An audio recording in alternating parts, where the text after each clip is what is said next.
now. Welcome to my humble little office. My name is R. Keith Andrews. I'm a spiritual guide and paranormal adept.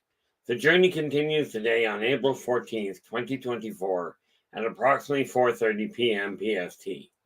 Now I've returned to this world for one primary purpose, and that is to remind people that working together we can make this a better world for virtually everybody. Now I bill myself as a spiritual guide because the tools I offer are the same tools I personally use in my day-to-day life, and the philosophies of life I talk about are the same philosophies I personally utilize to guide virtually every movement I make.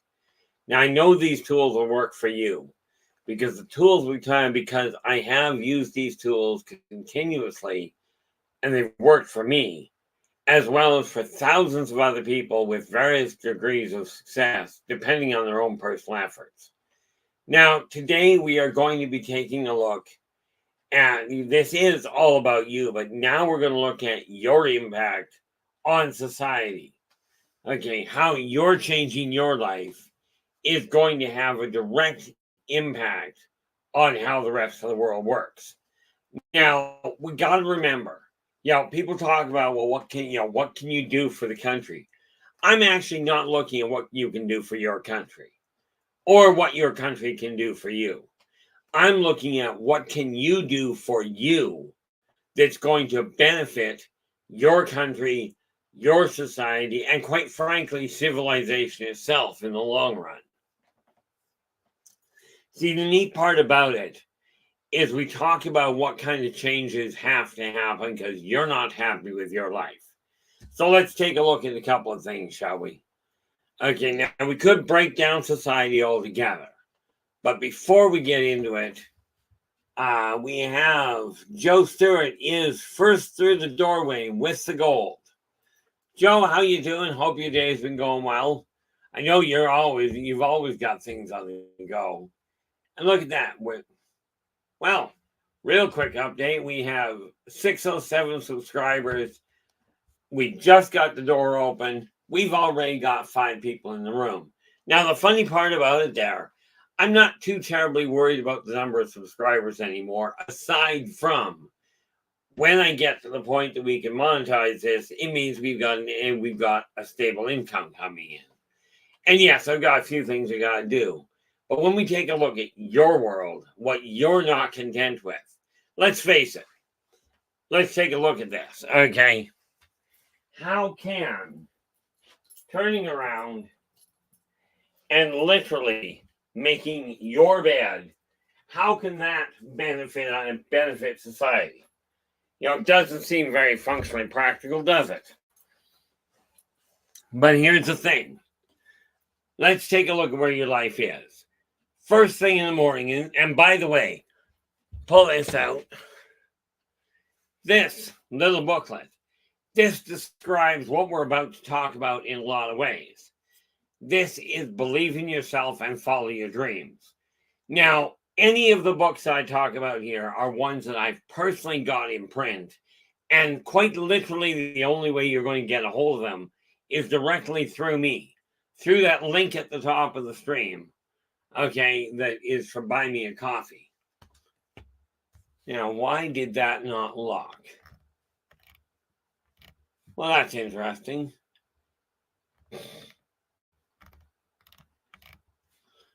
I'm just noticing here, where is... Buy Me a Coffee link is not at the top of the stream somewhere. I'm going to have to take a look at that. But anyway, before I go any further, LA, how you doing? Glad you could join us. And we have Valerie Peters in here with the silver. Valerie, how you doing? Hopefully things are making sense for you. Okay. Now, this neat little thing.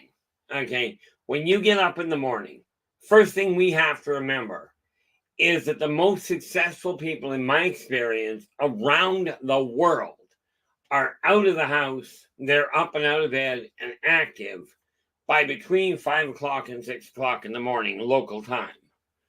Now, how does that benefit society? Well, let's look at that, shall we? You get up in the morning. As soon as you get up, as soon as your eyes can focus, get up, get out of bed, do what you have to in the washroom. Come back, make your bed. Okay, get dressed and get active. Oh, thank you very much there, Storm. You know, the neat part about that is the second you actually get up and get your bed made. Here's why you make your bed. Okay, you get your bed made. I'm sure you went through this when you were a kid. Mom always says, you know, go make your bed. Is your bed made? Here's the thing. Making your bed first thing in the morning, it is the most, as near as I've understood it, one of the most annoying jobs to ever do. But if you get that done, you've already, before you left the room, you've got the most annoying job on the planet dealt with. Okay.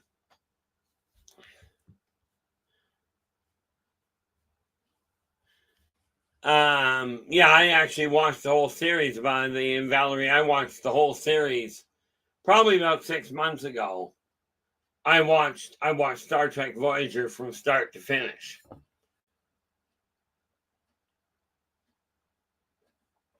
Now, you get that out of the way. That's first and foremost. Okay, and let's see here. Just go back up here for a second. We have Valerie. We have Kimberly. You are in. Kimberly Paget is in with the bronze. Kimberly, how you doing? Glad you could join us. And Steve Knox, you are in with honorable mention. Now let us remember, there is not a person in this room that is not important. Every one of you plays your part in the world. Okay. Now, you may not think things are going all that well for, that you're not having that big of an issue. Let us see if we refresh that and see what happens. But by you getting your life straightened out, your energy, you've cleared your side of the sidewalk. Now, think of this. If everybody clears a small section of the sidewalk in a city, especially in the winter, okay, if everybody does their little section of sidewalk, pretty quick, the whole sidewalk is clear without an extreme amount of effort from anybody.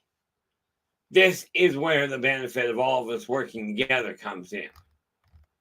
That's odd.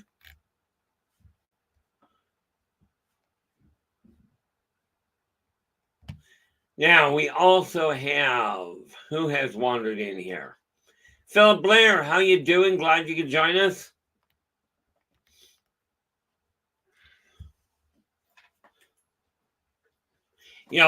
When we take a look at it, you take care of your little part of the world. Okay. You follow karmic law. Karmic law is easy. Be true to yourself first. Do unto others as you desire them to do unto you. Energy out, energy in. Okay. This means if you're treating people the way you desire to be treated, it doesn't guarantee everything will go well, but it does stack the deck in your favor. And Joseph, how you doing? Joseph Lawrenson has just entered the house. Now, what we have happening is a society that is on a degrading slide. We know this. You can tell this by the amount of, shall we say, chaos going on. But what happens if all of a sudden people on the whole are going, hey, I'm no longer content with this. I'm going to start modifying things just a little. There we go. Now we can actually see.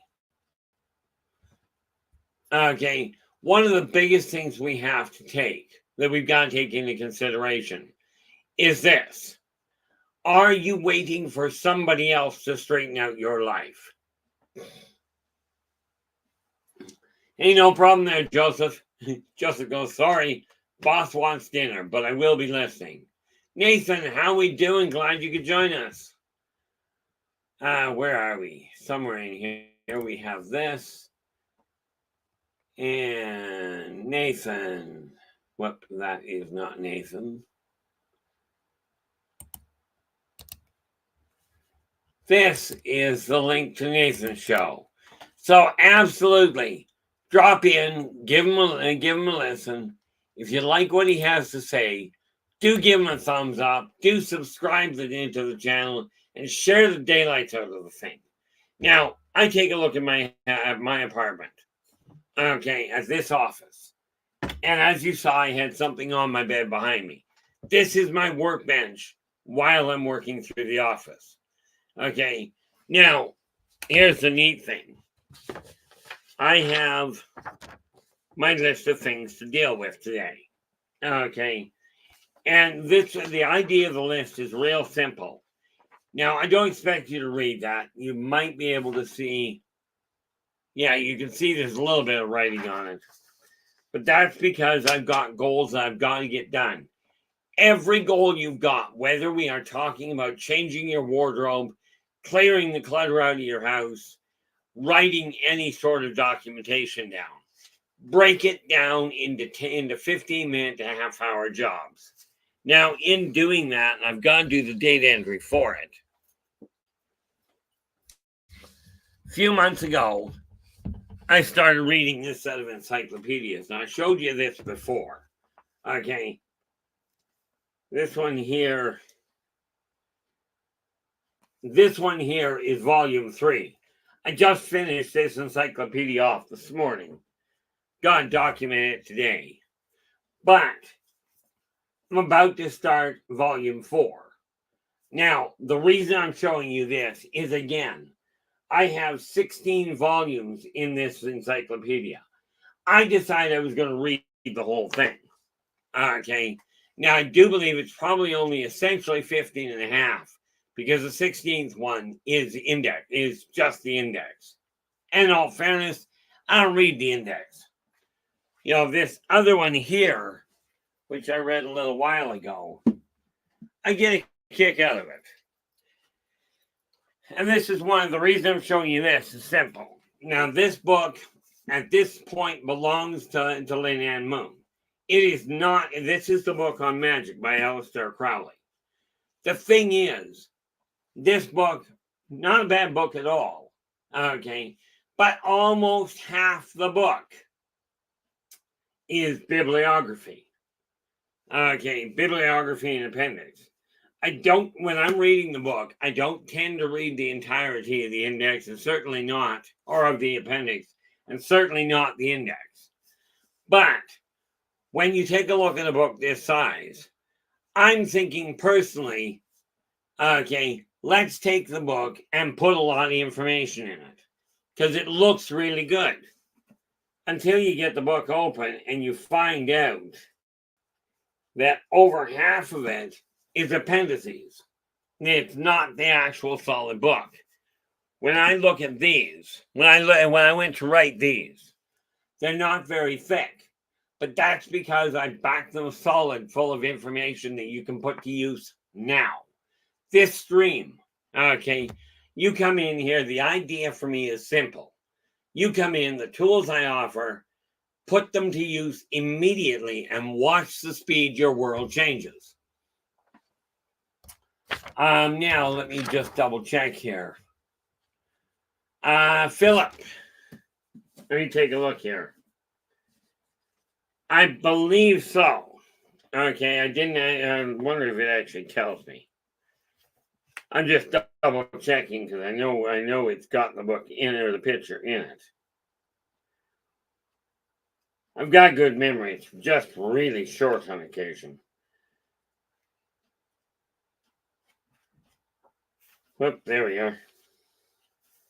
Pretty certain those are cormorants.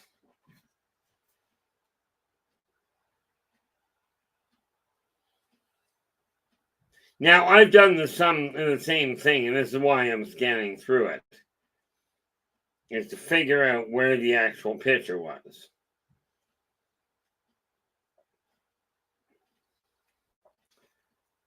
Of course, I'm not going to find the page right off the bat. Why would that happen?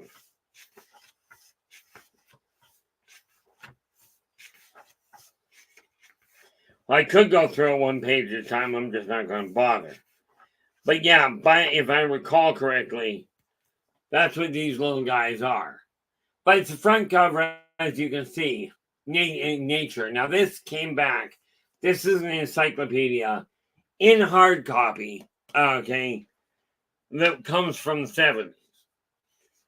When I'm looking at any of these books, I put just the bare minimum of extra stuff in it. This is all concerning tools you can put to use now. Okay, there is no way I'm going to run 2 hours here and go, I'll tell you at the end of the story of the show, the neat little secret.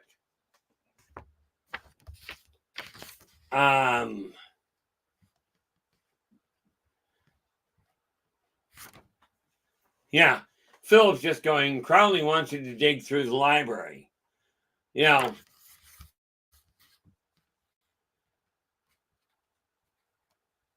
yeah, this is true, LA.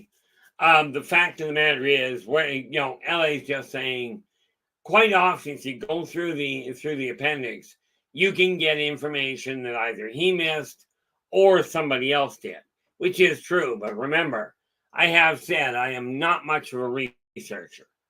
Okay, so I go through that. I'm going through the book. I read the main body of the book. All of these, you take the information, and the information I give you here, I'm not going to wait until the end of the show. If you come up with a question, and for pity's sakes, aside from the stay positive, I think I did all that. Okay. When you ask a question, absolutely in the chat room, put the question in all caps to make sure I can see it. At least partial caps, and at the very bare minimum, put a wavy hand.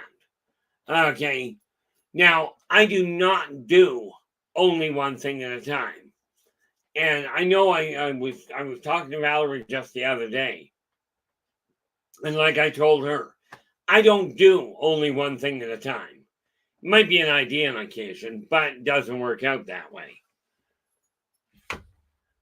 So now what's happening is this. You take a look. You get the energy in your office where you work on your finances, where you organize your day-to-day life. You get that running smoothly.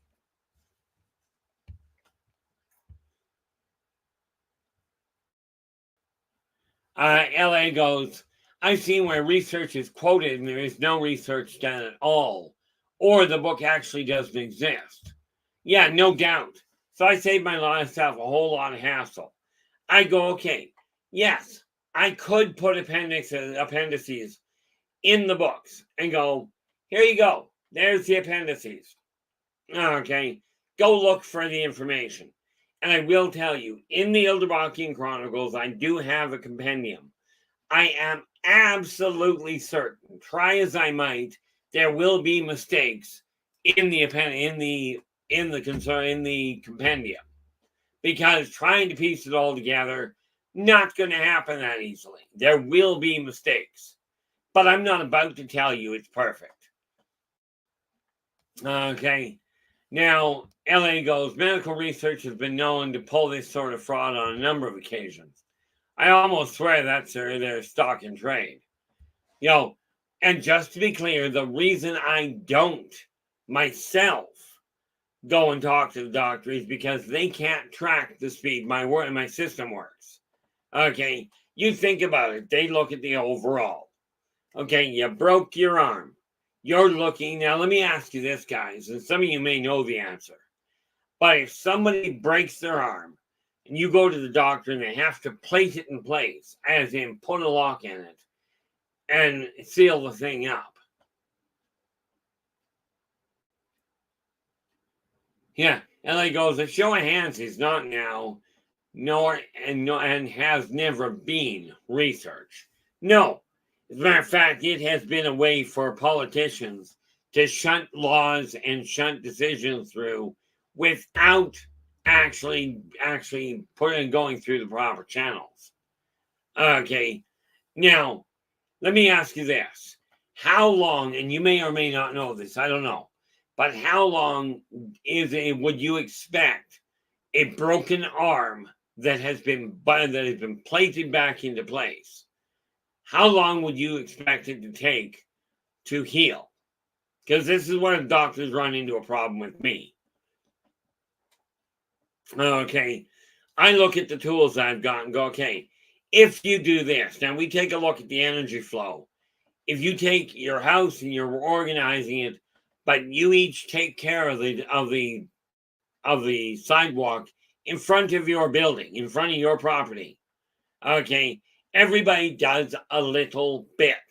It does not take one person to change the world. Okay, it takes all of us. The saying is, one person does not take one person to raise a child.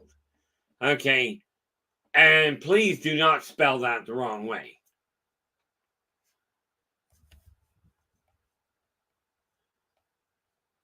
Yeah, Hillary kicks the soapbox back under the chair. Yeah, and then if you're or back under the bed, and if your bed is anything like my fridge used to be, that bed is going to throw your sub box back out from under you. Okay, people talk about sub boxes being a bad thing. Where people stood up and said, "Hey, pay attention! I got something to tell you." Now, I do have something to tell you. Number one, I am not the brightest person in the world. I am not that swift. Okay. Yes, I've had different experiences. But when we take a look at the world, and I will tell you this again. Yeah, definitely. Yeah, Storm's just giving us the inappropriate spelling. I will tell you this. When you take a look at whatever I'm telling you, don't take my word for it directly. Now, I will tell you, for all the good this does, I won't lie to you to make you feel better. Okay, but do your own research. If your hallway is cluttered, do you not, like most people, trip over the stuff in the hallway? Okay, now I'm just gonna go back here before I go too far down. Now I broke this arm to the point they had to plate it. I was told 4.5 to 6 months before it even started to heal. I told him I couldn't afford to be broken that long. So all I did was, now bear in mind, any of you healers out there know the palm has a beautiful directional chakra. Okay. What you don't necessarily realize is each one of your fingertips also has a directional chakra. Now, people call these minor chakras. The reality is they are dangerously potent. Okay, here's an example. I took my hand. Doesn't matter whether you're using your right hand or your left hand. I took my hand and wrapped it around my arm. Now, you'll notice I didn't actually touch the arm. Okay, thing with energy work is you don't physically have to contact. All I did was curl my hand around it, as you can see, just like this, and moved it up and down the arm, concentrating on one word: heal. Now, like I said, take your hands to generate that kind of pressure. Take your hands and put them palms together about a 1/4 inch, maybe a 1/2 inch apart. Okay, now by simply doing this, okay, consistently over the course of the next little while, okay, and Joe's going, I'd say 6 months to a year for a broken arm, maybe longer because I see it all the time watching wrestling. Absolutely. I literally, and this is documented in the hospital. Okay, 9 days. Okay, 9 days to heal a completely broken arm. Okay, that they had to bolt back together. Okay, 9 days. I got in an argument with the doctor because of it. But if you can accelerate your own healing, number one, clearly you can take care of your own stuff a little better. Okay, but because you're no longer a burden on society, you now have the ability to affect the way the society is working.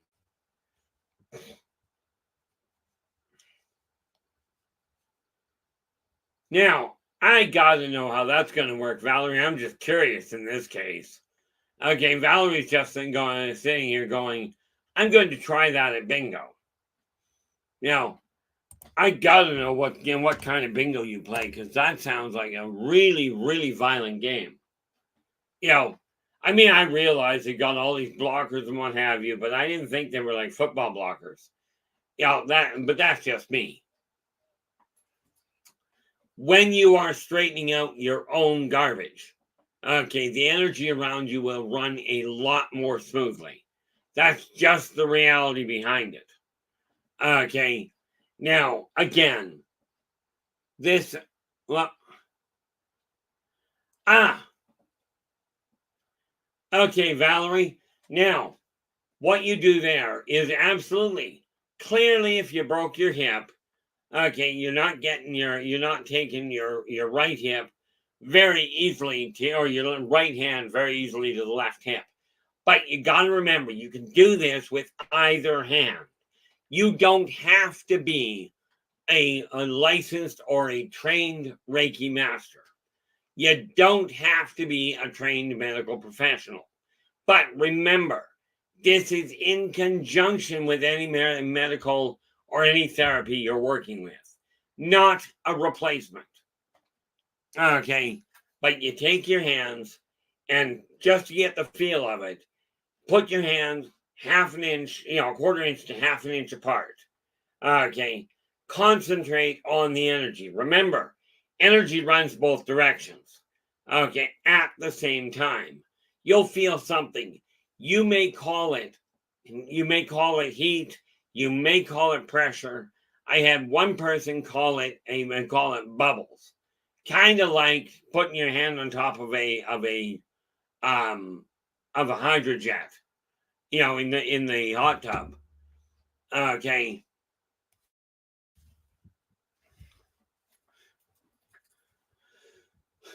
you know, yeah. Philip goes, yeah. Oh, what do we got? I need to do that. I need to do that too. Need to track down where to go for guided psychotropic therapy. Okay, Philip. Yes, very much like water boiling, but I prefer the idea of cold water, like when you put your hand over top of the jets in the jet stream in a bathtub.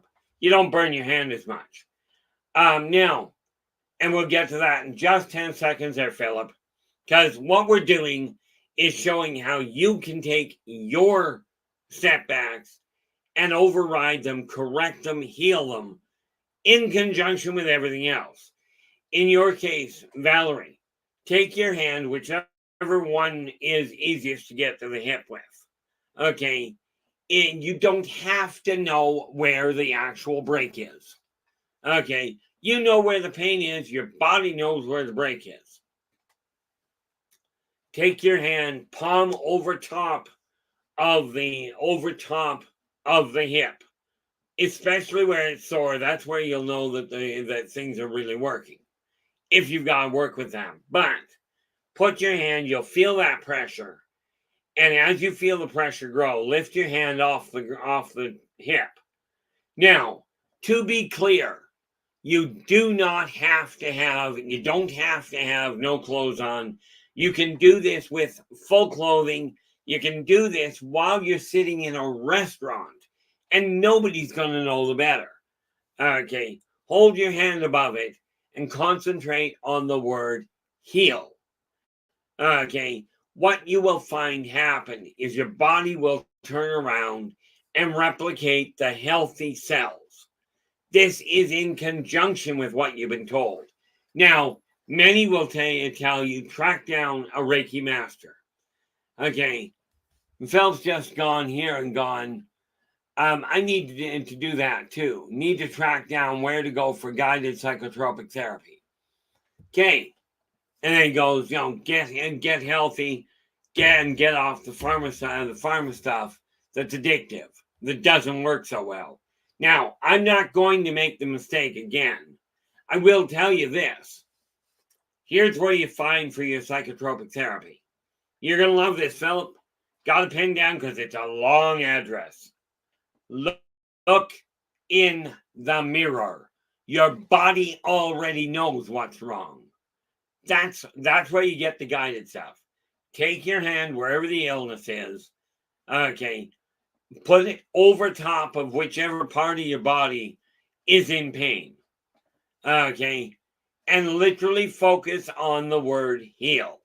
There's your guided, the psychotropic therapy. Now, I could go with a number of words that fit that. The moment you start doing that, you will start to heal. The catch is, you got to believe it's possible. If you sit there and go, I can't do that, ultimately you're correct.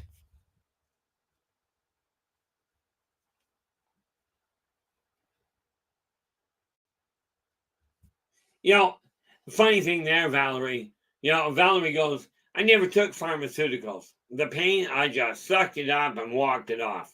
I completely scrambled the doctors when I got diagnosed dead and shipped to the morgue.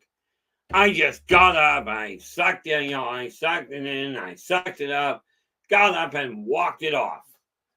Okay. I mean, in Marvel, what was it now? The Avengers Endgame, Captain America turns around and he goes, if you get hurt, get up, and keep going. If you die, get up and walk it off. I took it literally. I do not recommend this as a method of trying to do things. Usually runs into problems. Because you got to remember that you're not just fighting your own will, you're fighting your own belief. You're fighting the belief of everybody on the planet.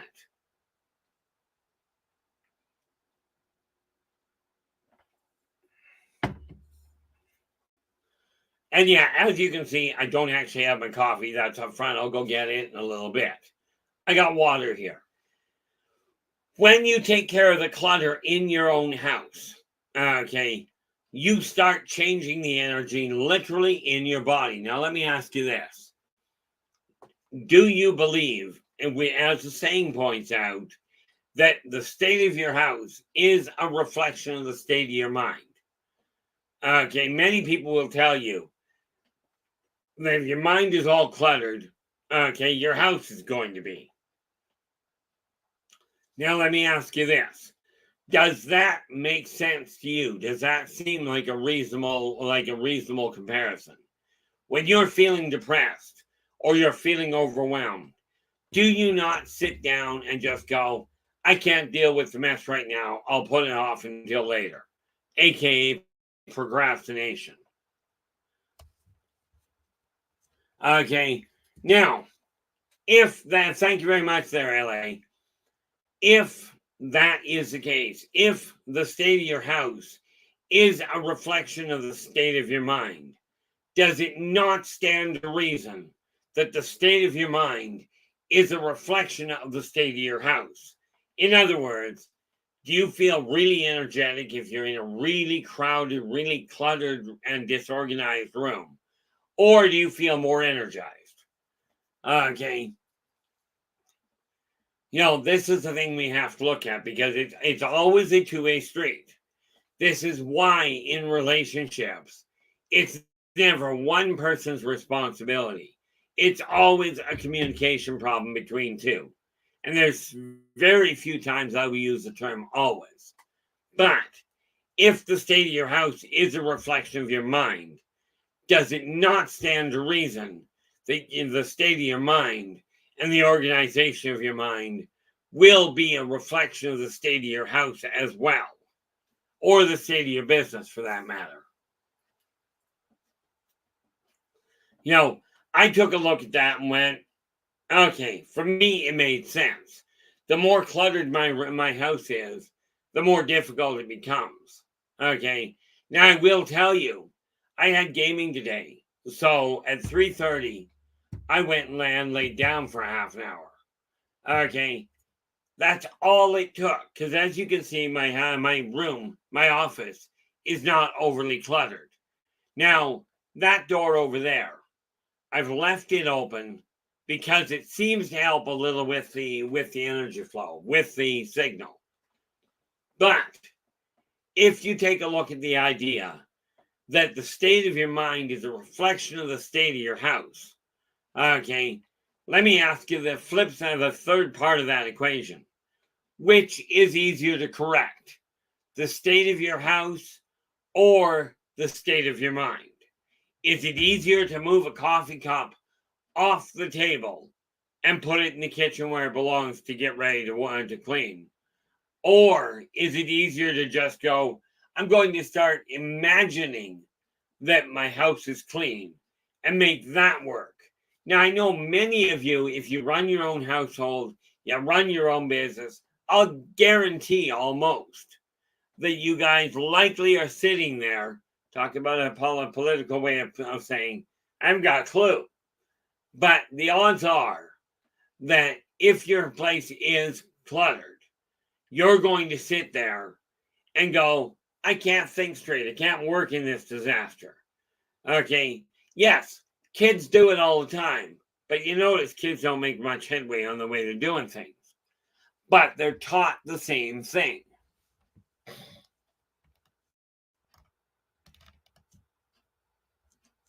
There we are. Now, when you take a look at that, if it's, I look at the physical world going, if I get it tidied up, if I get the clutter out of the way, okay, like this, for instance, we take that, shove that back over, because you guys don't need my closet open. You really don't need to see the fact that my wardrobe is pretty shabby. Gaming worked out really well.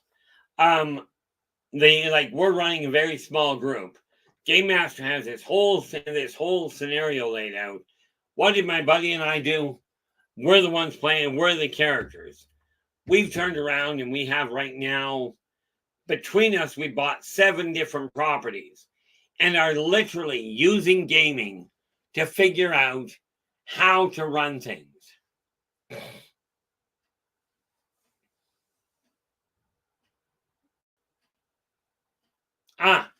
Woo, how you doing? Glad you could join us. Woo's going, if you got clutter, good indication of how your soul is operating. Absolutely. Now, I spent my entire life living as a pack rat.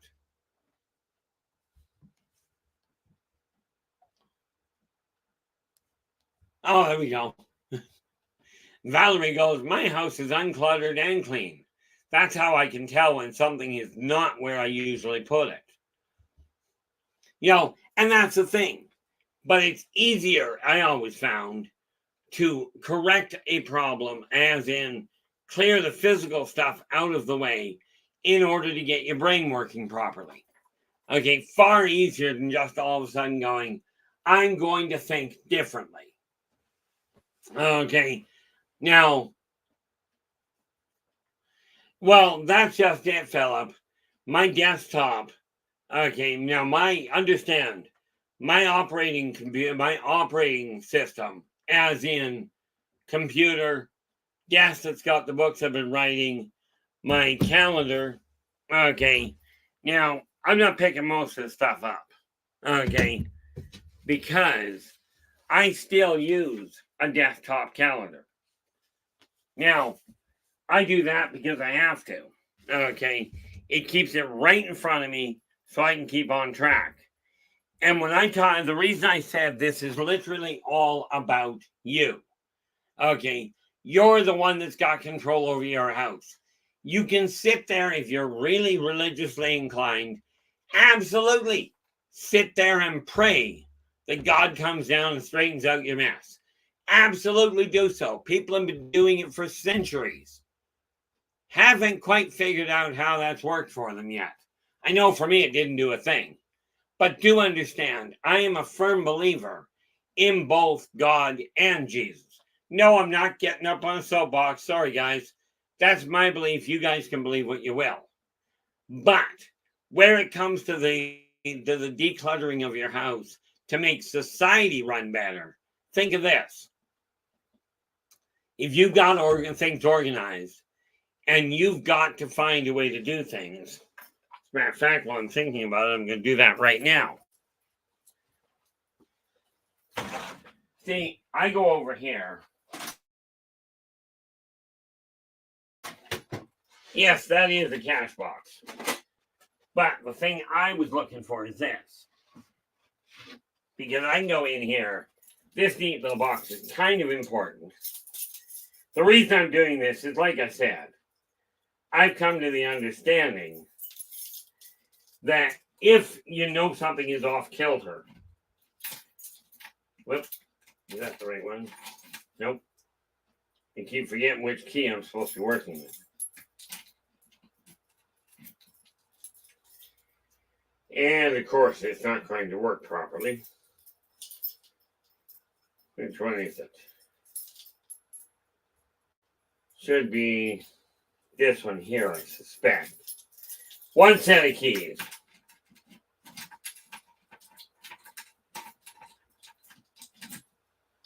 And of course, I can't figure out which one does what.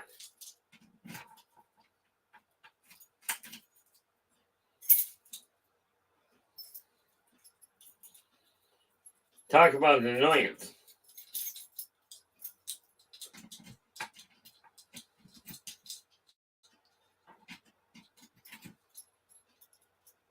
Could have sworn I went through all of them already.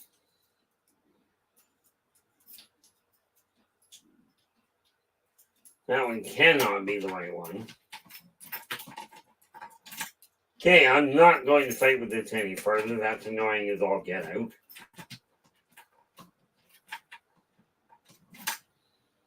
Nope. So that's going to have to sit there. I got to get into that. But it will sit there until later. Until after the show. Because in there is where I've got my passport. Now, I don't know why I can't get the key to work, but that's plain normal, but I've spent enough time on that. Where are we here? Yeah, absolutely, Philip. Philip goes, I've never heard of desktop angels. Neither have I. But what I have heard of is if your desktop is shattered.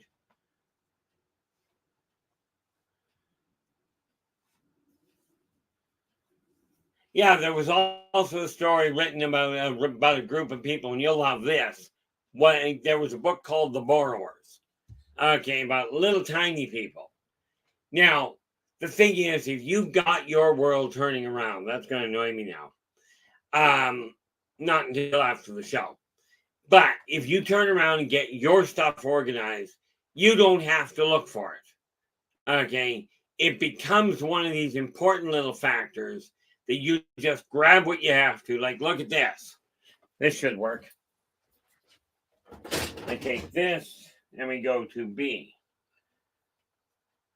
If my fire alarm goes, okay, if the fire alarm in the house goes, I go in, I grab this one file, okay, this has all my critical paperwork.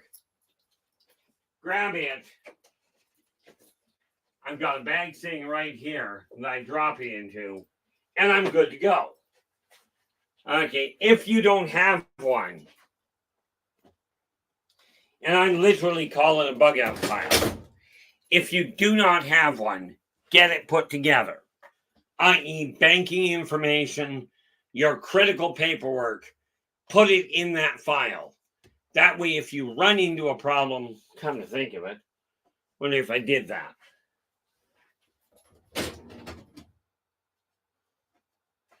Go to the bug out file. No, now it's really going to annoy me. Have a bug out file together, because if you run into an emergency and you have to get out of the house in a hurry, grab one file and go. Okay.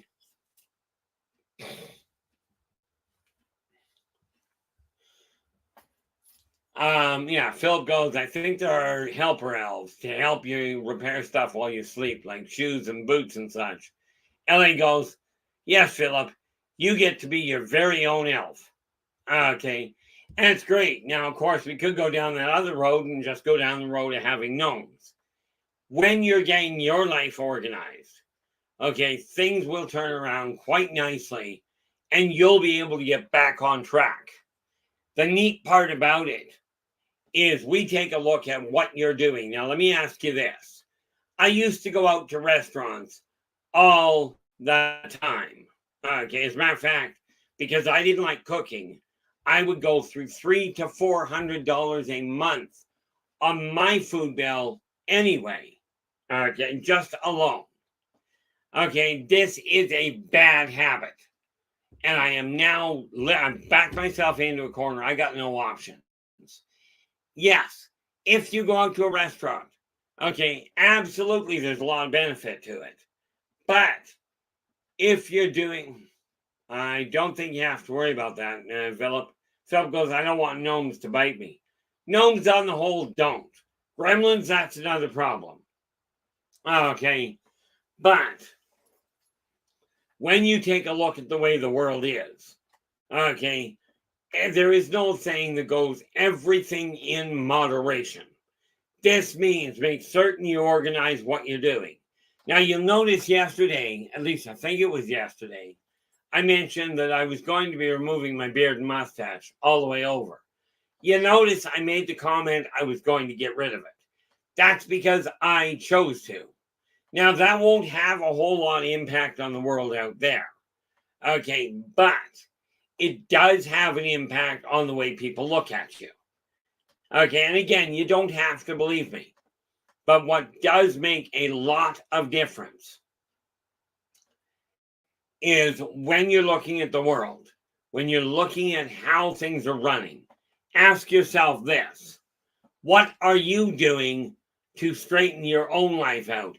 Absolutely, take all the time you'd like to sit and pray. You can hope that the aliens are going to come down and straighten out the world. Absolutely hope. While you're doing that, and let's cover that hope thing for just half a moment. Okay, there's a neat little thing here that we got to remember. The story goes, if you follow the story of Pandora the way I remember it, the gods were sitting there watching humans go about their daily thing. They had all of these neat little ideas. Greed, they had all the emotions tied up. Greed, fear, love, happiness, joy, cooperation. They had it all in this one box. Okay, along with hope. Okay, hope, faith, charity. I'm telling you, they were cruel. I'm telling you, they were cruel. They took these little ladies, put them in a box, and said, "Sorry, you're stuck." Pandora was trying to be nice. She wanted to help the humans. Because, of course, the gods were sitting there going, look at those little ants run back and forth and run into the wall.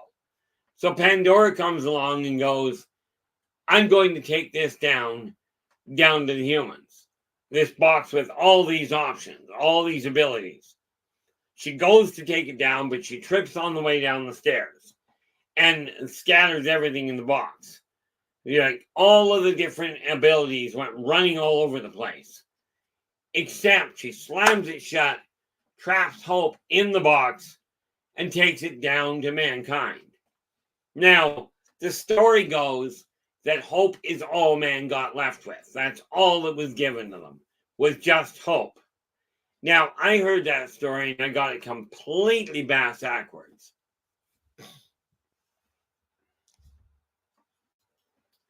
Okay. Now, I looked at it and went, I will answer that in just 10 seconds here, Philip.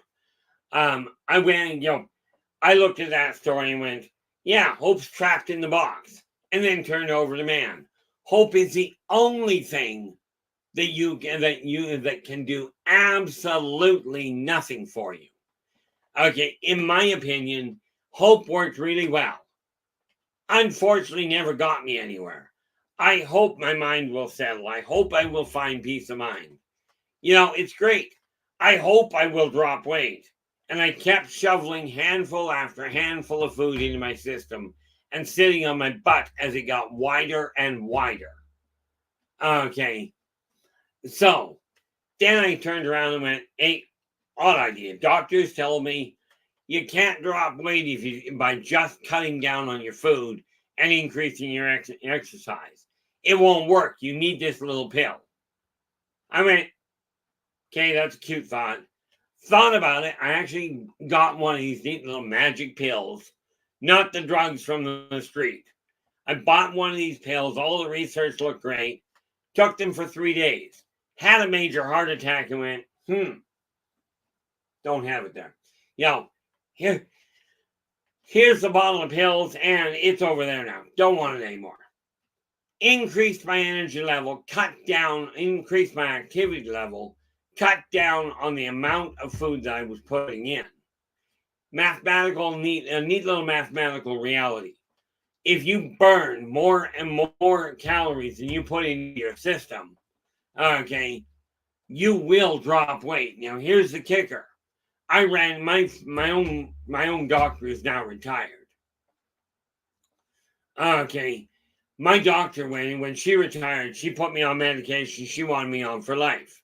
I ran into her a couple of days ago, and she looked at me and she goes, "Keith, you've lost a lot of weight. Are you okay?" I said, "Yeah, I'm absolutely fine. It's taken me 2 years to drop it, but I am down. What am I at? 190-ish. So I'm down about 55, 60 pounds. Okay, which for me is fantastic. For you, you can do the same thing. You cut back on the amount you're eating, still eat healthy. Absolutely. But cut down on the amount you're eating, increase your energy level, increase your activity level. You will find you've got more energy, you get more accomplished. And here's where it affects the world. If you're no longer getting ill because you're sitting on your tail feathers, and I'm talking about those of you that have an option, okay? If you're one of these unfortunate people that are stuck in a wheelchair, you're probably going to end up sitting down most of your life. Okay, but as long as you are putting less food, less calories into your body than what you're burning, you will drop weight.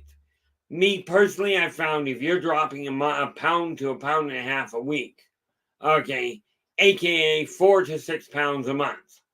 Now, if you're dropping 4 to 6 pounds a month, your body will adjust to it nicely. You don't end up with a whole staggering amount of loose skin. Okay, because your body will replace what is necessary. Okay, nice thing about nature is it's really well organized that way.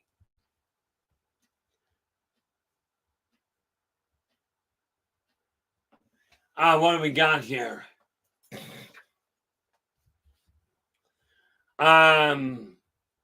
Go back up just a fraction. Now Philip. Philip goes, "Have you reached that meditative state of bliss, Keith? Speaking of sitting for long periods of time." Well, I did, but here's the kicker. When you look at that meditative state, so many people say, get into sit in the lotus position. Now, I'm not about to show you that because it's painful as all get out. But basically, you sit on a flat surface, you cross your legs, okay, with your ankle on top, with your right ankle on top of your left knee, and vice versa. Now, this is great. Sit with your hands out like this, and you sit there and you go, om, om. Now, I will tell you, that vibratory rate of the om is not a bad move. It gives you something to concentrate on. But putting my legs in that position will dislocate both of my knees like that. Now, I don't know about you, but I've yet to find that comfortable. Now, LA goes, hope is something of a liar, but help does lie within one's hands. The neat part of it is this. Okay, I have reached a neat little point of being able to sit down and relax, but the way I do it is I'll sit down in a comfortable position when I'm wide awake. And the way I pull my body back into balance is without putting my hand on my throat or on my wrist. And try this for just half a second. I'd love to see the feedback come into the chat room. Okay, or into the comments on the videos afterwards. But if you sit down and you quiet your mind for a moment, do not worry about blanking your mind out. There's a lot of people out there that blank their mind all the time. Here we go, let's blank our mind out. Stare at the idiot box. Idiot box of one. Now, I call the television the idiot box. Comes from the 1956 term when it became public access. Then I look at computers. I call those your one-eyed monsters. Then these little things and all the little gaming products that come out like these. We have pocket morons. I know, bad word. Don't say the word moron because somebody's going to take offense. You know, the funny part is the people that take offense are the ones that really feel they're not thinking as fast as they should. Okay, I'm not here to apologize for that. Sorry, I don't apologize a whole lot. But, yeah, sorry, I don't apologize. Yeah, sorry, I don't apologize. Now, there's a real wonderful statement. Joseph goes, running or repetitive tasks offer opportunities for meditation, fostering mind functionality and inner peace. I will tell you, Joseph, much as I agree wholeheartedly with you, for me, running is a bad idea. I go 1 foot, 2 foot, 3 foot floor. I think that's supposed to be with tequila as well. Okay. But for me, running is just a bad idea. Okay. Heck, walking on occasion can be painful. But when you get your mindset right and you go, I'm not content with the way things are. Okay. And you start making adjustments, you will find the energy around you runs a whole lot better. Okay. And again, don't take my word for it. If you haven't done it, give it a shot. Okay. Now, where is this? Take this and pen. Oh, where did my pen go now? I do not see it. Holy cow. Yeah, here we go. Dr. Seuss. That's good. Now, I like a clipboard because it helps me keep things in order, keep things organized.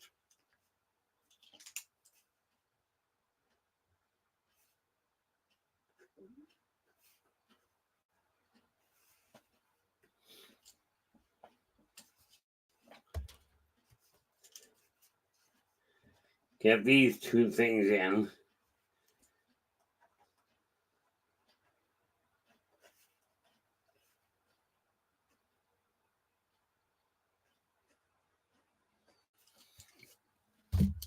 Okay, that takes care of that. These are useful, but anyway, that's another issue. You know, now what have we got here? Yeah, LA goes, runs nowhere, gets there eventually. I find my mind ends up doing that on occasion too. You know, one of the neat things that we have to look at is when you reclaim power over your life, which means decide what you're not content with and change anything that is not cooperating. Okay. Now, you'll notice I don't bother wasting a whole lot of time. Well, I waste a lot of time.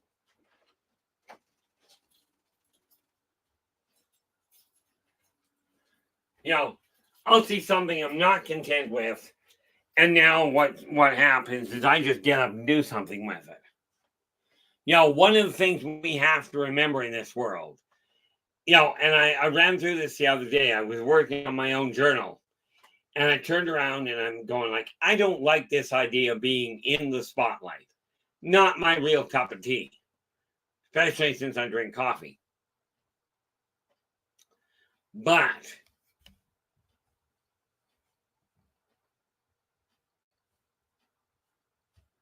what do we got here? I'm just trying to read something here. So I do that, I can actually see it. You know, it's like my dad told me. You know, it was funny. You know, you never make it and you never judge somebody until you walked a mile in their shoes. And then Dad looks at me and goes, there is another reason for that. Because if you take their shoes and you walk a mile, they still can't catch up to you. You know, but and you know, when I look at this, the offense thing, it just brings back a thought. When I was in school, one of our English classes, one of the things that our teacher gave us for an English one of the questions on the English exam, think first, speak second, was literally use the words, and she says in a paragraph, use the words defense, deduct, detail. Okay. Now, how did that go?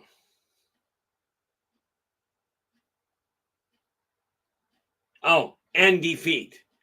All in one paragraph. So I sat there and I looked at it, and I thought for a minute, and I wrote down one sentence. I went, defeat of deduct went over defense before detail. I turned it in. One sentence, one paragraph. My teacher nearly dropped her whole coffee cup, the whole thing. Because she looked at it and she goes, not quite what I was intending, but I got an A out of it. Yeah, Joseph goes, don't walk in my shoes. Spend 30 seconds in my head. Oh, I know it's an old joke, but you got to remember, I am about as old as they get, especially when you look at spiritually speaking. I am not brilliant.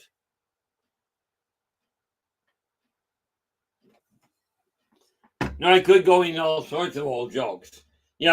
My son, when he was in kindergarten, he came up with a really brilliant question or brilliant joke. He comes home and goes, Dad, why did the chicken cross the road?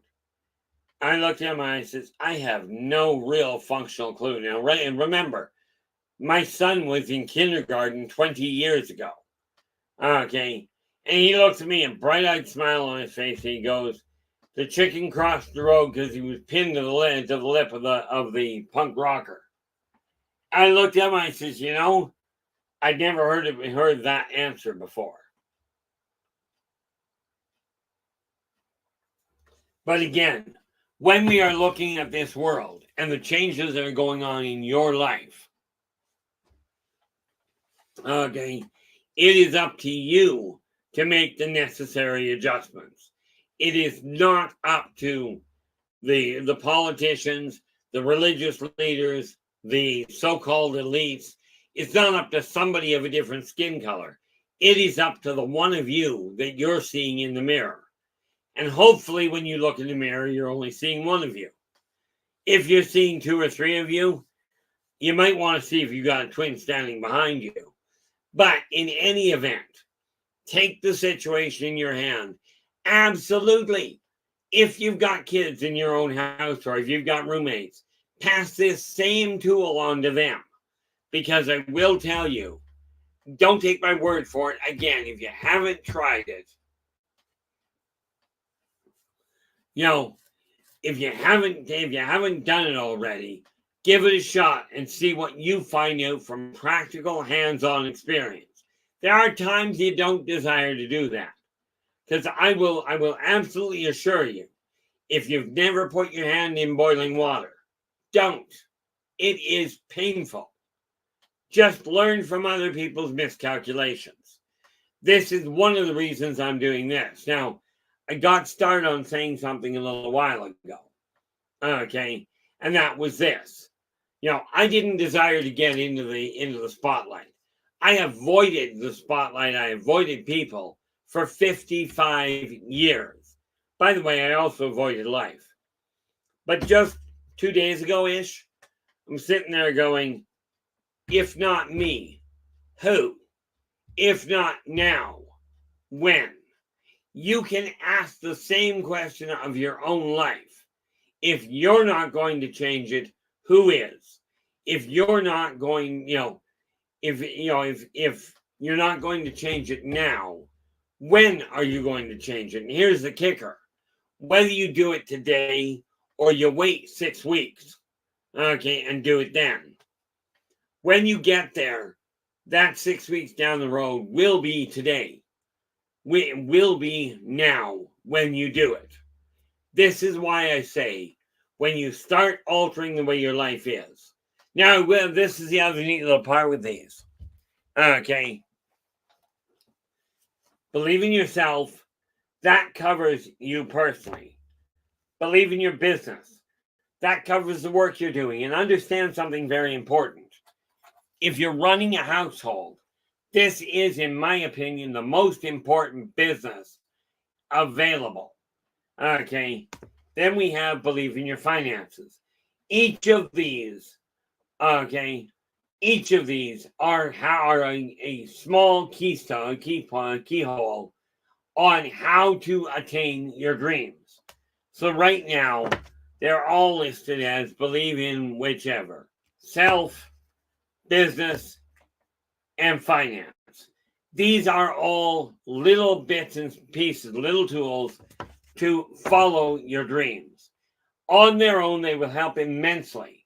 Once they are all written, I will put them all together, and there will be a modification, but together they will be able to help you attain your dreams. Not just hope that they're there, not chase them around the yard.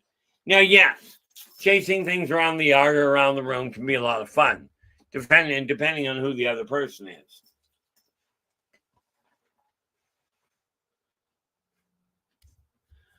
You know, one of the biggest things we have to look at is when you look in the mirror, do you like what you see? Okay, I wasn't content with this. It's gone. Okay, funny part there is it not that funny. It will grow back. Okay, so I'll have to remove it again. But I, like you, can be very lazy on occasion. Honestly, more often than not. Okay, Mike, how you doing? Glad you could join us. Now, one of the neat little things taking place, okay, in this world is people talk about change. Let me ask you this. If you're listening to other people that are going, you got to change the way your life is going. How many of those people will literally sit there and go, I don't like the way that is? Like, for instance, I know this has to be moved. Okay, now I can talk about desiring to move it. I've already got a list. I'll have to go back and get that door open, because if not, it's a pain in the neck. But doesn't take a lot to put stuff back where it belongs. These two books, the one I've got marked down because it's finished. The other one I haven't started writing, but it gets put on my list today. Now, you'll notice people talk about change being difficult. Now, you'll notice all that stuff is gone. Okay, well, the reason being, because I turned around and said, I don't desire it to be that way anymore. So what do? I get up, get off my tail feathers, and make a change. The reason that works, and it works in your house, it works in all of society. The moment you get the stuff out of the way, okay, you're now able to move forward. Now, since we've all been told that change is difficult, change is painful, change is scary, does that look like I just went through agony? You're sitting there thinking right now, the moment people start telling you change is difficult, literally, the moment they say that, your brain has changed a whole pile. So if you're not all of a sudden writhing on the ground in pain, which, by the way, is change, and thereby should cause all kinds of other issues. Uh-oh. Where are we here? Mike goes, I'm not sure what you were trying to write as the first word there. But all I can read at this point, Mike, is you've written some people and their pets get taken. My question is, why do they take, and what do they do with the pets? Okay, now I gotta ask, I'm presuming that this is what we're dealing with here is, what are we doing here? I gotta ask, are you referring to abductions there, Mike? Okay. because I'm not quite certain what the question is. As soon as I've got clarity there, I'll do my best to answer. Okay. Now, the answer to that question is simple. Okay, yes, some people and their pets are taken. The reason for that is pets are a massive part of the culture of mankind. When you're looking at off-worlders, not all of the aliens have pets. Most of them do, but not all of them. But if you're abducting somebody that is with their pet, you get to see how interacting with them is going to affect the humans. Okay, many humans put a lot more weight on the state of the pet or the safety of their pet than they do on their own kith and kin. Okay, this is why they would take them. Now, to be honest, it's not always nice. But Cowie, how you doing? Glad you could join us. But they are taken as part of the social experimentation, the social examination. Because you got to remember, with the Zeta Reticulans, they are building cultural interpreters. The reality is that means they have to understand the entire culture. Now, yes, we can go the really weird way and go, well, the person works in an office. Why not take everybody in the office and see what happens? Don't kid yourself, they've done that. Although you don't usually hear about those ones.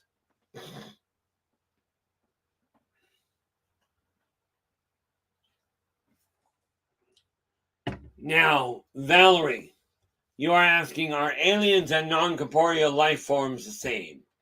Ultimately, yes. Some aliens are non-corporeal. Elementals are non-corporeal, but they are still a life form. All being corporeal really boils down to is their vibratory rate is low enough that you will interact solidly with them in the physical world. Okay, but all species, whether corporeal or non-corporeal, have their own cultures, their own guidelines, their own ways of communication. Almost all of them believe in a higher entity. As a matter of fact, I can't think offhand of one that doesn't. Okay, but the reality is the other side of that is a bone of contention. I will tell you wholeheartedly, in my experience, anything that you can sense or record in this world, anything at all, is in the third dimension, not the fifth. Now, the kicker there is this may be a question of the vibratory rate being what I am calling still third dimension, and the higher vibratory rates being what other people are calling a new dimension altogether. Now, Mike is asking, what's the difference between an ultra-terrestrial and extraterrestrial? I honestly don't know. I'm guessing it's the same thing. Okay, but I really do not know. I'm just going to see if we can get an odd answer. I'm just calling it up on the internet to see if it says anything.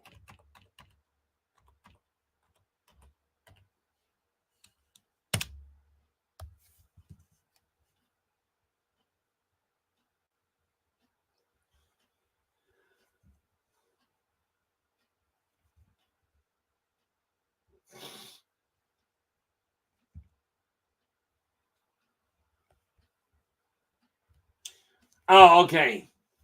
As near as I can tell, and I'm just pulling this off the internet, but as near as I can tell, what they've essentially done is said if it's ultra terrestrial, they're talking about it being from a different dimension, as near as I can figure. Okay, but in my experience, this is still the extraterrestrial, ultra terrestrial. Personally, I'd call it a different word for the same thing. Other than that,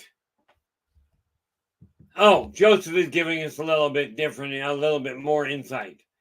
Extraterrestrials hail from distant planets or star systems, while ultra-terrestrials transcend human reality and experience. Okay, and that is actually a workable addition there, Joseph. Thank you. Yo, the neat part there is if I take a look at that definition that you just provided, Joseph, okay, what that tells me is most of the extraterrestrials, according to most humans, would qualify as ultra terrestrials because humans don't understand them. Now, Valerie, question you've asked, why are they coming around? Are they just passing through or do they have ulterior motive? Rest assured, the whole concept of ulterior motive, I understand why people keep coming up with it. If they had ulterior motives, people wouldn't be asking. Okay, people wouldn't be asking if they had ulterior motives. It's like if the off-worlders were planning on taking over the planet. Okay, nobody would question because the planet would be taken over before you ever knew it was happening. But the important factor here, and again, we take a look at this whole concept of extraterrestrials, aliens, off-worlders, ultra-terrestrials. Essentially, we're talking anything that is not human. Okay, all of these things are part of the collective. And when we are looking at altering society, we must remember that everybody has their own outlook. Okay.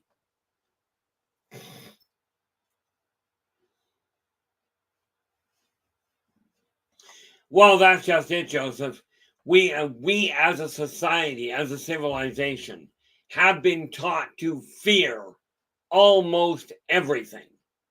Okay, creates a little bit of a problem in case you hadn't noticed.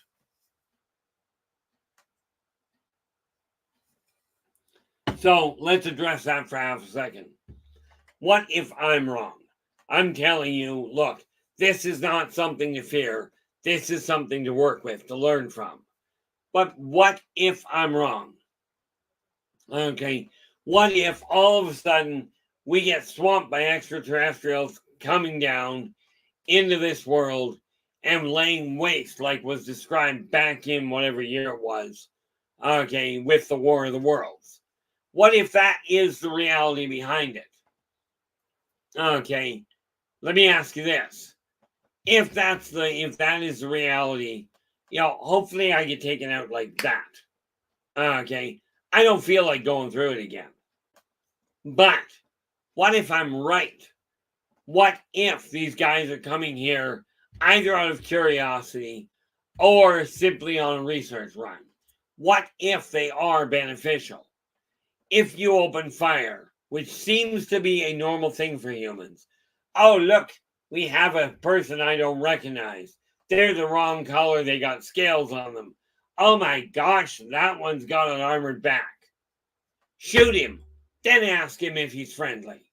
Now, I don't know about you, but if somebody walks into my room and they're really weird, they look really weird, if they just walk into the room, I'm going to turn around and talk to them, ask them what they're up to. They walk into the room and they slap me in the back of the head, I'm not going to be in a good mood anymore. Okay, what about you? Would you rather, the waitress comes up, she smiles, you're sitting in a restaurant, she comes up and she just walks up to the table, she's got her clipboard in her hand, her menu and what have you. She goes, good afternoon, sir, good afternoon, ma'am. What would you like to order? How's your day going? Now, are you going to take that? Are you going to address that person really politely? Or let's do the other option.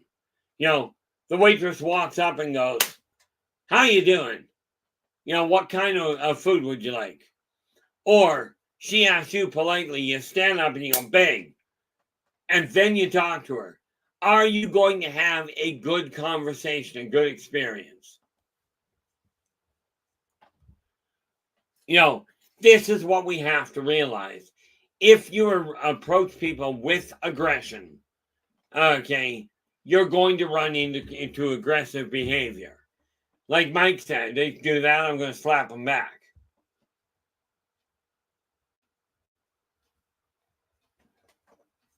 You know, the thing we have to remember is if you desire to be treated well, treat people well. It doesn't guarantee you'll be treated decently, but it does stack the deck in your favor.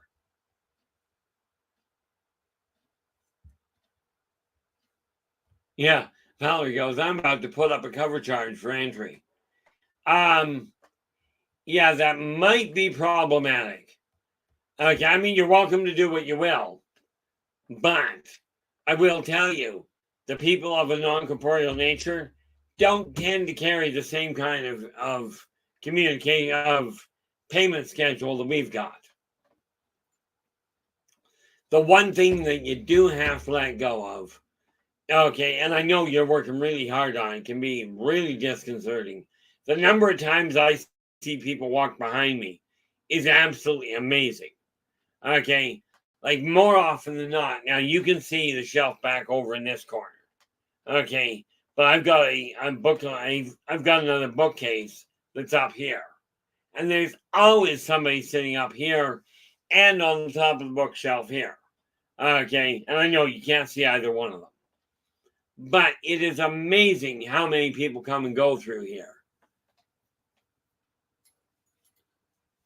Not that I'm aware of there, Philip.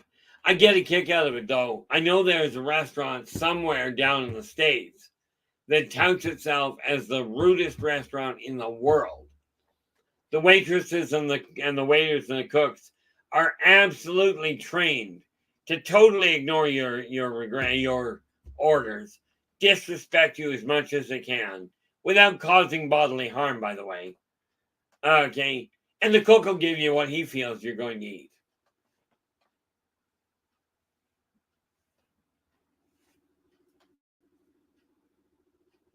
Oh, there we go. Cowie, my understanding, I hope it's right, is it should be the Silver Legacy. Okay, I trust. Where are we?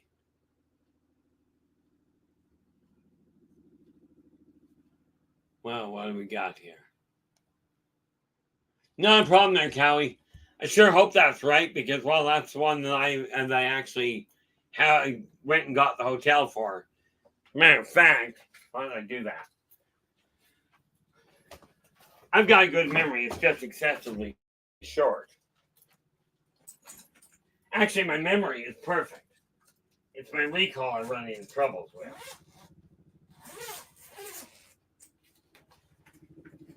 Now, if I pop that open,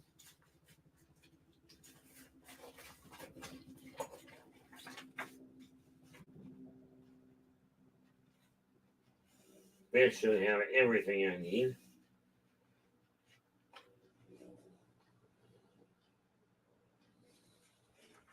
Of course, I can never find what I'm looking for in a hurry. But this does have all the information I need.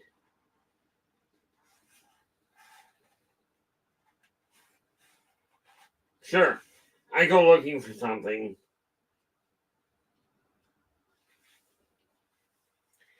And of course, I can. This is where I run into problems. Try and find something in a hurry, and all of a sudden, I have a hiccup. But I believe that it is at the Silver Legacy. In my case, I'll be getting there sometime on the 8th, actually the evening of the 8th, but I won't be seeing anybody until the 9th.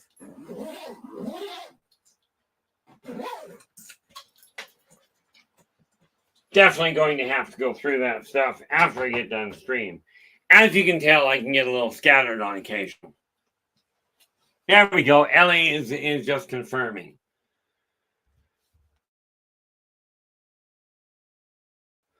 Perfect. Oh, nice, Joseph.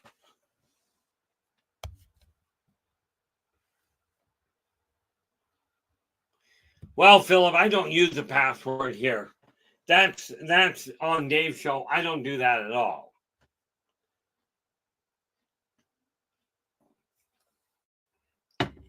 As you can tell, I'm looking at this going, this ain't working well. One of these days, I will be more organized. I keep telling myself that. That's got to be frustrating there, Joseph. Joseph's going, dang helicopter flying so low I can hear his radio over my headset. Somebody's got a problem. Somebody's got a problem with the tech. Okay, because those shouldn't broadcast over your headset. But we are talking modern tech.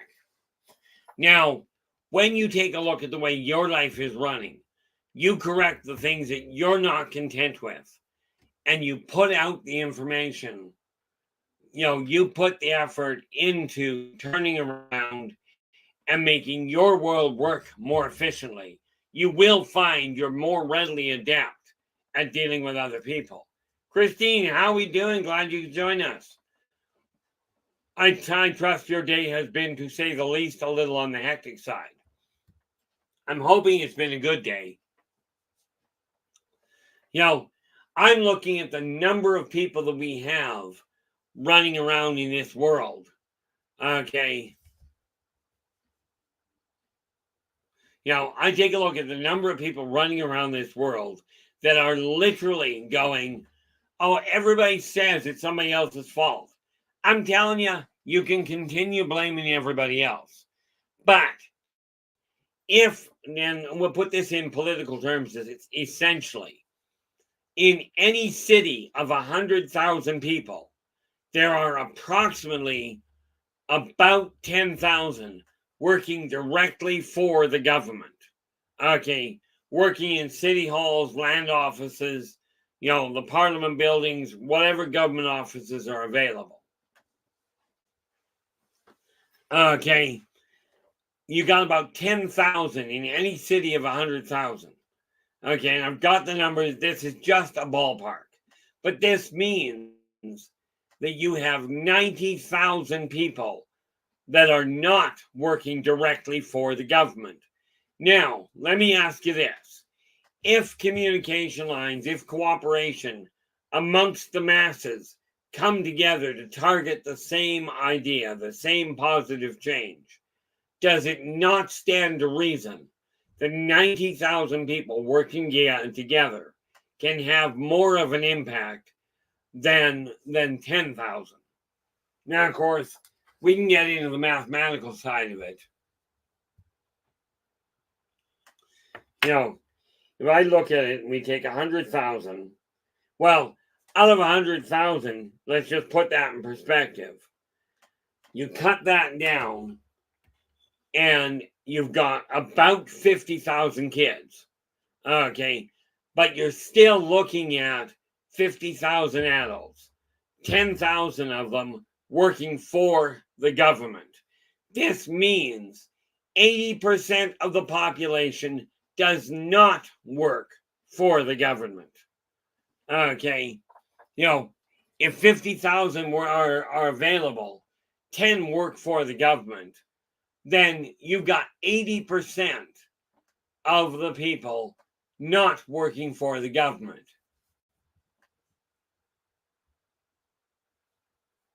Yeah, Philip goes, a lot of people blame the Mongolians, but they haven't shown up in centuries.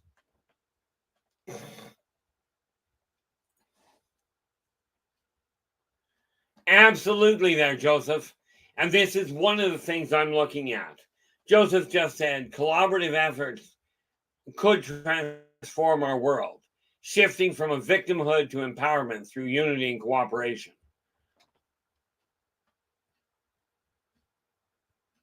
Okay.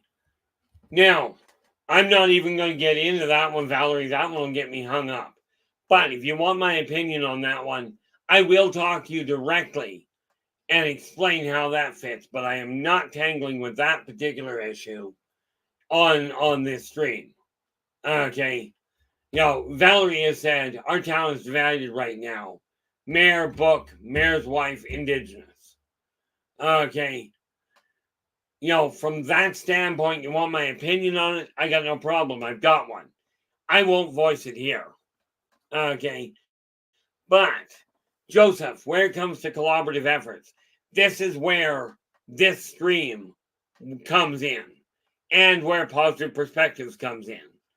And I am literally asking you guys, if you can help spread the word, if you choose to help spread the word that this is what we are working on, we can influence the amount of stuff people look at in a more positive fashion. That will have to wait. Hang on, guys.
Sorry about that, guys.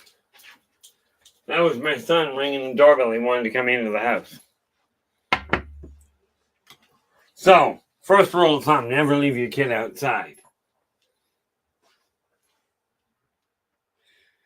Okay, now, what I'm asking, the reason I will go back up and catch what I missed here. The nice little part with positive perspectives is if we work together, if we spread word, and clearly the advertising I've spent thousands of dollars on has been absolutely wasted money.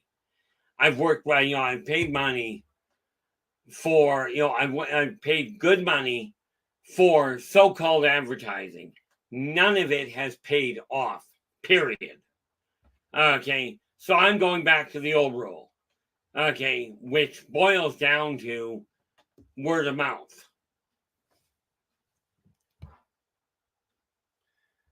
Where are we here? Just looking. Oh, okay.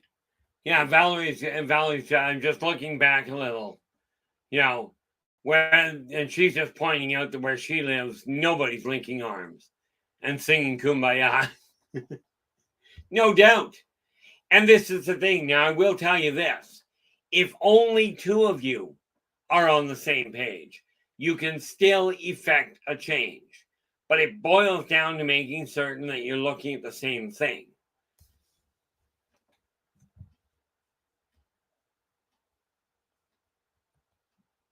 Yeah, LA's going, that sort of thing, that sort of thing is difficult, but you don't have to hurt yourself over it. Take yourself away from it from time to time. See, I isolate myself quite regularly from people for a lot of reasons. And Joseph, you're absolutely correct. I am not merely what I perceive. I am accountable for refusing love, skills, and passions for infusing love, skills, and passions into my interactions with the world? Absolutely. This is one of the reasons why I will stop and talk to an animal, like, and I mean, like, as in dog, cat, bird, whatever. I greet the birds every morning when I walk out the door. Okay. Or when I'm sitting in my office and I got my window open.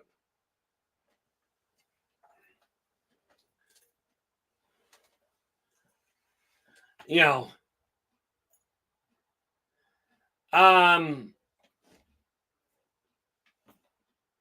now what do we got here? Valerie's going, stupidity. I jumped in, bought the book, and sided with the mayor's wife. Now, here's the thing. You sided with the mayor's wife. Let me ask you this. Do you agree with everything she said? You don't have to answer by any stretch. What is necessary is you take a look. You take a look at what she's doing now. Ask yourself, do you still agree with the way she's going about it? Okay.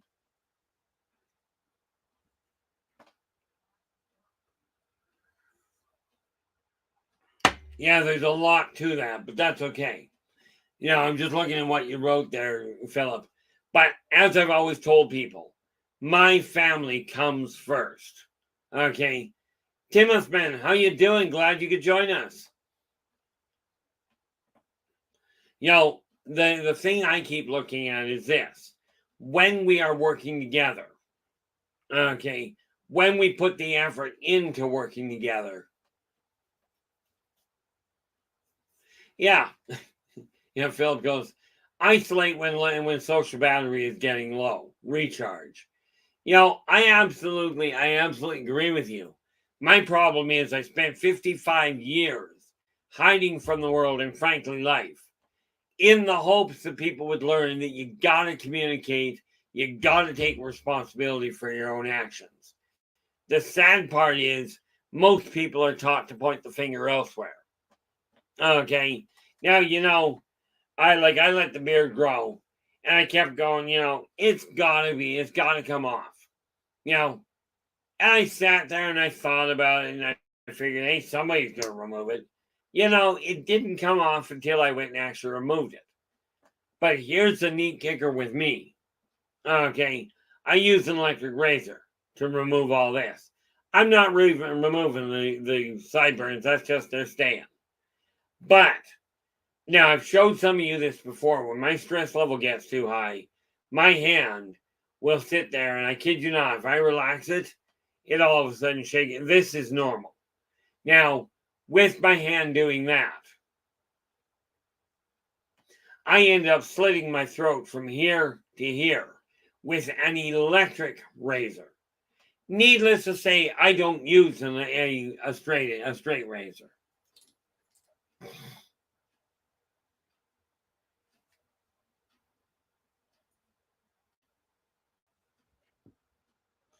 I am glad you're here, and that's the whole idea. And that is one of the primary ideas here, Valerie, is for people to take a break, to stop looking at everything negative.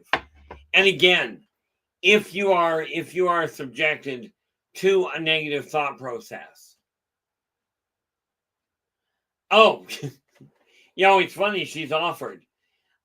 She could well do it well. I don't know, but the reality is, I'm not comfortable with people putting anything around my throat, so the odds of that working, not necessarily a great idea.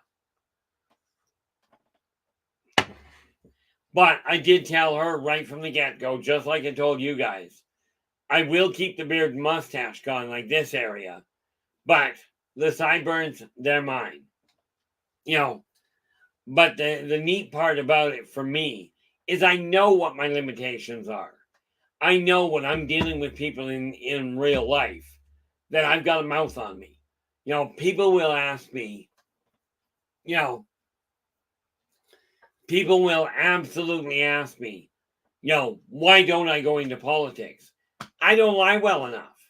Okay, I was in politics for 4 years. I didn't have the impact I would have loved to have had.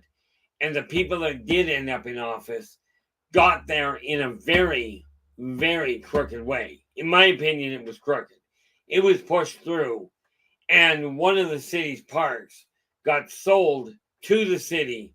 It was donated by people, and I realized it was donated. It was donated back in 29, if I remember correctly.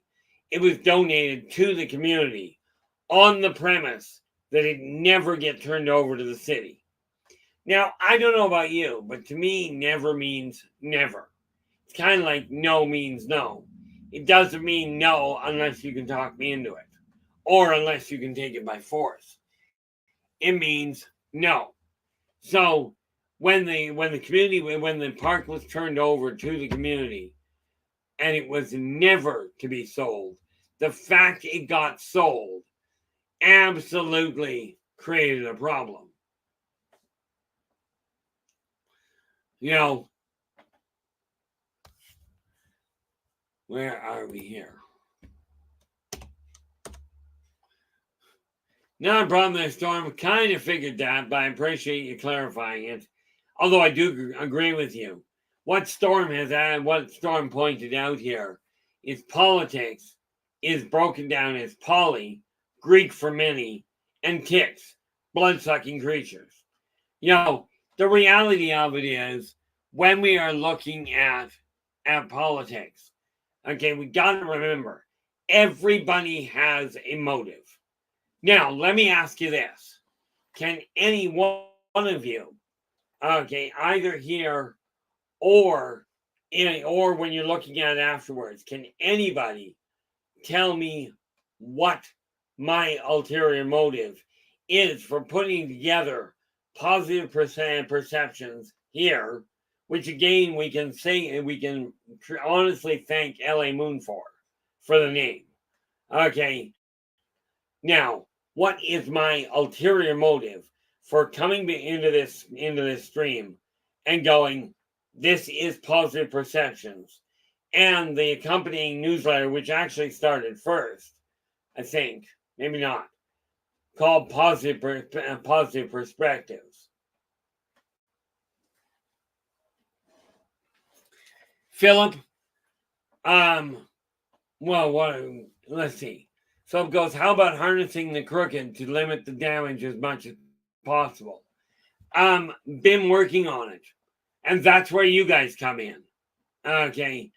If we work together, we can put enough positive energy out there, enough positive options for people to focus on, instead of going, it's the elite's fault. It's the so-called First Nations fault. It's the politicians' fault.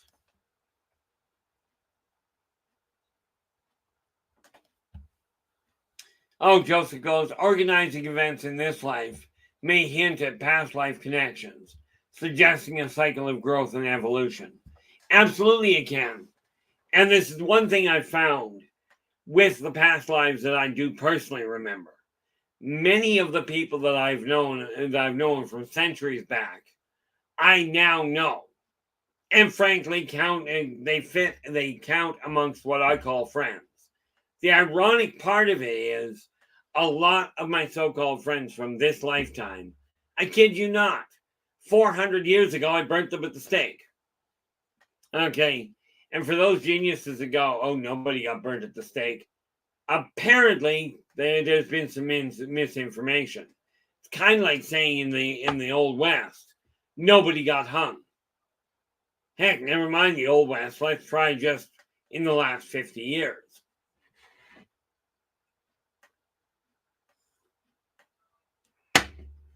You know, but what I am looking at is very simple. By promoting this idea, by getting people focused on what we can accomplish instead of what we cannot, what will happen is this world will take on a better angle.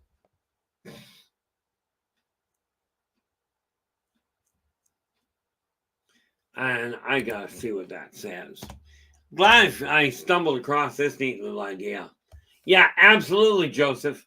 Utilizing the crooked to minimize harm is a strategic approach to mitigating damage. Absolutely. Okay, but what we got to remember, the one thing that has to be kept in mind is if you're utilizing the crooked individuals, remember, if they're already crooked, if they're already focused on their own goals and their own recognition, remember to take that into consideration. Now, I will tell you, when it comes to looking for people's help, well, let's face it, I've got very minimal numbers of moderators. I went a little nuts with it and put too many in, and net result, we ended up with a problem. I'm not going that way again. Okay, but I have, like I said, I spent thousands on purportedly reputable advertising agencies to spread this message, to get my books visible. The reality is, it has brought me nothing. Nothing to speak of. Word of mouth advertising, on the other hand, has worked like an absolute charm. Where are we here now? Philip's going, some motives need more introspection, like when they built that massive museum project with no nearby towns, way out in the desert, and expecting to get a lot of traffic. Well, that's just it. If you're going to build that, okay, you got to do the advertising to let people know you're there. It does, but you are right. A little bit more introspection, a little bit more development would be an idea.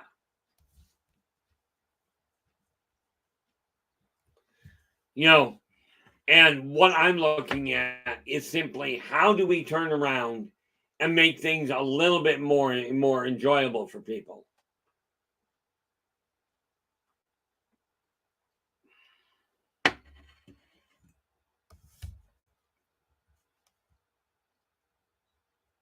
Here we go. Joseph goes, one must assess the situation carefully, identify potential risks or flaws, and then creatively utilize those elements to mitigate negative outcomes or redirect energy towards positive ends. Absolutely. Here's what we got. One of the things I have found is this. With positive perspectives, what I'm doing is going, okay, here's the information that's there. And again, May is already written. I'm working on June right now. But when I look at the way this world is, okay, let me ask you this. Right now, every community I know of is divided somewhere. Okay, but has anybody asked the rational question? Okay, when you maybe I'm a little too literal. Okay, I look at people and go, okay, if you're born into the community, regardless of what your skin color, regardless of what your species, okay, if you look up the definition, and definitions change, definitions more often than not are changed in usually very self-serving, very controlling fashion. Way back in the 40s, when somebody looked at another person and went, oh man, are you ever gay? What they were referring to is the person was in a very happy, very sometimes giddy mood. It was considered a compliment. Yes, people could get a little carried away with it. Okay, but somebody turned around and went, no, gay means that you like the same sex. And it took away, it redirected the energy for people looking at the word to meaning something less all-inclusive. Okay, now with that in mind, okay, if we take a look at a word, and you change your focus on it, like, now here's a real simple issue that isn't going to upset many people, I hope. Okay, when I first started getting into the psychic work, people talk about candle work. So I brought in black candles, right? Because I work with black candles. And the funny part there is the guy I was sharing the room with, okay, he turned around and he goes, you use black candles? I can't work with that. They're evil. I looked at him and I said, wait a minute. Let's understand something. You see them as evil. I see black as unknown. And we are dealing with the psychic world. We are dealing with unknown factors. As soon as I did that, as soon as I told him that I saw black candles as focusing on the unknown elements, he relaxed right away. We got along fine.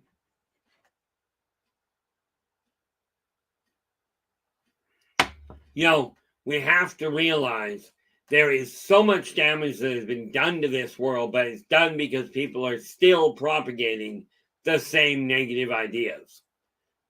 Okay. How many of you, when you look at a rainbow, do you actually still see a rainbow? Or better yet, how many of you still visualize a leprechaun sitting at the base of it with a pot of gold? Now, I don't know about you, I used to smoke a lot of pot. None of it would light well if it was made of gold, I'll tell you.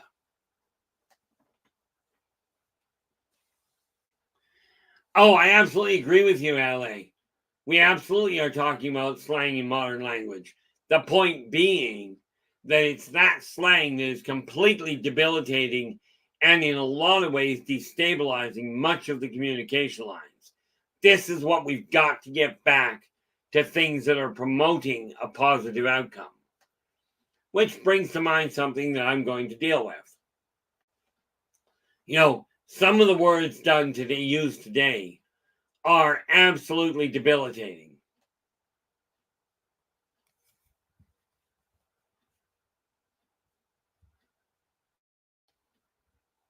Oh, I've never heard that. I remember the song, but I've never heard that one. Okay, that you've just put there, Philip. But it does fit nicely.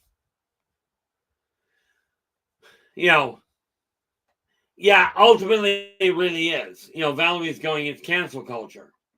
Okay. And what we've got to realize is we as a society have the ability. Oh, well, glad one of us is awake. Thank you so much there, LA. We as a society, and starting right here in this little corner of the world, okay, we can make this world a better place for virtually everybody. I gotta see what we're sitting here. Just refresh that. I really didn't realize how far we'd gone. This is why it's really handy with both Storm and LA keeping an eye on the time. Okay, because I get lost. Needless to say, my mouth goes into gear and my brain goes on hold. Okay, but again, if you had questions, absolutely drop me a line in the comments. I'm going through a bunch of them tonight to get caught up. Okay, if you want my opinion on certain things, such as the whole First Nations issue, you will never see me talk about it and put my foot in my mouth here. Not going to happen.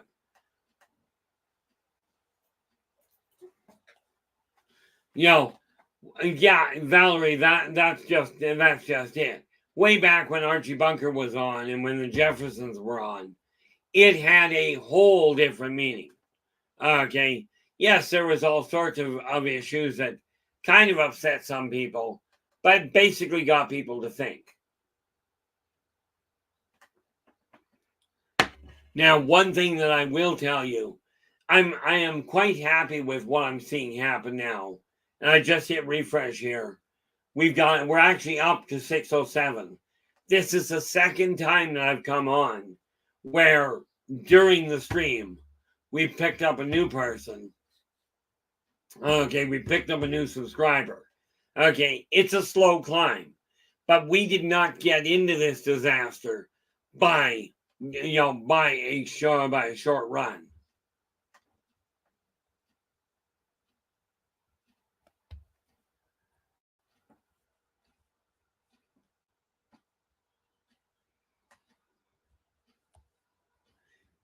See, the funny thing there, just a minor comment there, Philip.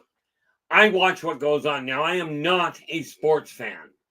Okay, I'm really not. I don't watch sports, period, to speak of. But when I take a look at it, you take a look at, everybody knows Wayne Gretzky.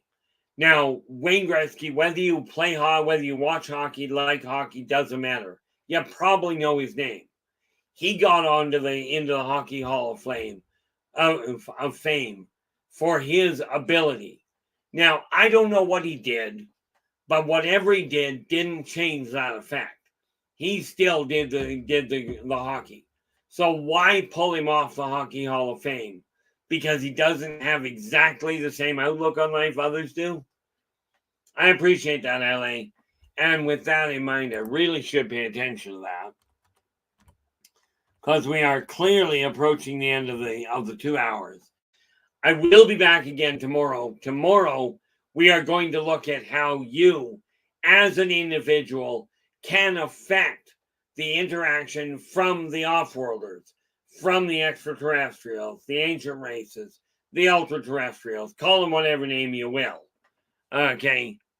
But, well, that worked well. Not. But, I will be back again tomorrow. Until then, well, that's an absolutely ridiculous reason, in my opinion. Until then, I absolutely encourage you. Take care of yourselves and each other. And for pity's sakes, stay positive.